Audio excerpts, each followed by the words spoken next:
Sneezing, itchy eyes, and a constant runny nose, those all may be signs your child has allergies or could be suffering with the common cold. But when the symptoms won't go away, a call to your child's pediatrician is best. You want to make sure your child hasn't developed a sinus infection.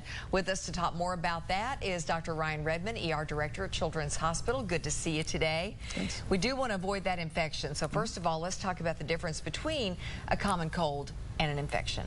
Sure. The first thing that we always kind of want to talk about is that common colds are much more common than bacterial sinus infections, especially in kids who actually don't have very well developed sinuses in the first place. So it's about 100 times more likely that what you're dealing with, if you're dealing with the 4 to 5 days of runny nose and stuffiness, no matter what the color is that's coming out, chances are that's a viral infection. Okay, so that's what we want to look at, the time factor above all else. What are the symptoms? I mean, we looked at the runny nose and you know, sneezing and itchy eyes and that kind of thing, but is there more that can tell us that this might be more than a cold? Exactly. When you think about kind of those bacterial sinusitis, the ones that you do want to treat with antibiotics, which again are going to be a rarity, but if you start having duration of symptoms for longer than 10 days, then you start thinking about bacteria being involved there.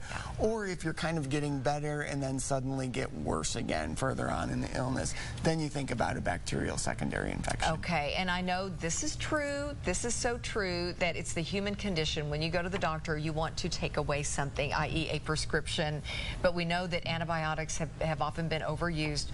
When do you tell a parent, look, that's not the right thing for your child? And how do you tell them and let them be happy with that? Absolutely, and that's actually kind of a big problem. In fact, the American Academy of Pediatrics has targeted this as being one of the mainstays of its Choosing Wisely campaign, which is focused on trying to prevent over-treatment of things and identifying that viral sinusitis, runny nose is one of the biggest things that we overprescribe antibiotics for. It's very easy to understand that when you have a runny nose and you're about 3 or 4 days in and you go to the doctor and you get a prescription and you go home and a day or two it's better, then you say, oh, those antibiotics works, when in reality it probably would have gotten better on its own anyway. Yeah, just nature working. All right, now when is it bad enough, doctor, this is our last question, for your child to go to the emergency room?